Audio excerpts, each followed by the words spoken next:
Je ne suis pas mort est un manga en 2 tomes de Hiroshi Motomiya, sorti en 2009 chez Delcourt, et c'est à ce jour le seul manga de cet auteur à être disponible en français. Le manga va mettre en scène Kenzo, un homme d'une 60aine d'années, qui est l'image typique de l'employé de bureau japonais. À cause notamment de son âge, il perd son travail et n'arrive pas à en trouver un nouveau. Et alors qu'il rentre chez lui après un passage infructueux à l'agence pour l'emploi, il découvre une maison vide avec une demande de divorce sur la table. Sa femme et ses 2 enfants ont mis les voiles et cerise sur le gâteau, ont vidé son compte en banque. Sans famille, sans argent et sans boulot, Kenzo se rend compte que ses années de sacrifice et de dur labeur n'ont plus aucun sens. Avec le peu d'argent qu'il a en poche, il prend alors un train et se retrouve dans une petite ville de campagne.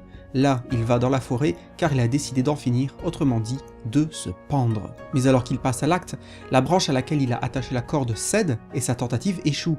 Ayant ainsi frôlé la mort et s'étant retrouvé au fond du trou, il va décider de continuer à vivre en se retirant du monde, voulant habiter dans la montagne et survivre grâce à ce que la nature peut offrir. Ce frêle et vieillissant employé de bureau réussira-t-il à vivre dans de telles conditions?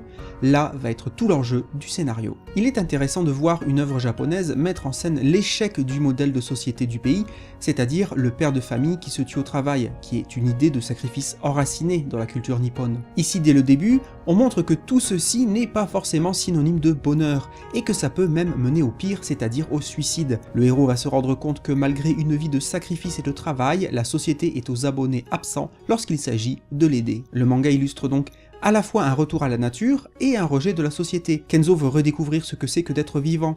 Il veut réapprendre les choses essentielles qui peuvent amener à un vrai bonheur. Ne devoir dépendre de personne, être autosuffisant, savourer les fruits de son labeur, que ce soit au travers de l'agriculture ou de la chasse, ou encore simplement contempler l'aurore. Somme toute, l'histoire ainsi que les personnages peuvent apparaître comme simplistes, voire même comme des clichés. En effet, il y aura peu de surprises, on devine facilement où le scénario nous emmène, et les actions des acteurs du récit sont assez prévisibles. Cependant, cette simplicité n'apparaît pas forcément comme une faiblesse, mais trahit peut-être un caractère universaliste. Les personnages et l'histoire étant simples, on peut voir là une volonté de l'auteur de pouvoir toucher un large public. Et c'est plutôt efficace, puisqu'il sera facile de s'identifier au héros et à sa volonté de vivre pour lui et par ses propres moyens, loin des obligations et pressions de la vie en société. En effet, qui n'a jamais rêvé de tout plaquer du jour au lendemain, de se défaire du superflu qui nous encombre, d'essayer de redonner un véritable sens à son existence? Kenzo est très attachant en tant que personnage principal,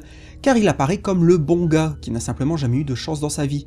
Au travers de ses souvenirs, on verra notamment qu'il fut à maintes reprises humilié aussi bien au lycée qu'au travail. À voir si cette deuxième chance que lui offre sa tentative de suicide ratée va le renforcer psychologiquement et l'inciter à ne plus se laisser faire. À cause de l'élément déclencheur de l'intrigue, c'est-à-dire le suicide, on pourrait croire que le manga va être lugubre et déprimant. Pourtant c'est plutôt l'inverse auquel il faut s'attendre, car l'œuvre est davantage une ode à la richesse de la nature et une invitation à la réflexion sur ce qui est vraiment important dans la vie. Dans une certaine mesure, Je ne suis pas mort peut faire penser au manga Suicide Island de l'auteur Kuji Mori, qui présente des similitudes scénaristiques et thématiques. Cependant, Suicide Island joue davantage la carte de l'aventure survivaliste, là où Je ne suis pas mort semble être plus une critique de la culture travailliste japonaise, ainsi qu'un éclairage sur une philosophie de vie. Enfin, un petit mot sur le dessin, le manga propose des décors dans l'ensemble réalistes, aussi bien dans ses dépictions urbaines que sauvages, allant même jusqu'à utiliser ici ou là de véritables photos dans lesquelles quelques éléments dessinés sont ajoutés. Pour ce qui est des personnages, tout en gardant des morphologies et des proportions crédibles, leurs visages font souvent apparaître une certaine exagération. Rien d'extrême, mais cela ressort d'autant plus par rapport au décor beaucoup plus réaliste. Toujours concernant les personnages, on pourra aussi noter un aspect quelque peu vieillot, déjà parce que le manga a plus de 10 ans, mais aussi parce que l'auteur fit ses débuts dans les années 60. Cela pourrait potentiellement rebuter certains lecteurs, mais après tout, ne dit-on pas que c'est dans les vieux pots qu'on fait les meilleures soupes? En conclusion, ce manga est une œuvre simple et humaine qui ne propose pas un scénario complexe et pléthore de personnages, mais plutôt la quête d'un homme ayant tout perdu et qui veut se donner une chance de finir sa vie dignement. De quoi peut-être inviter le lecteur à prendre du recul par rapport à sa propre vie et à se rappeler les choses essentielles pour mener une existence pleine de sens.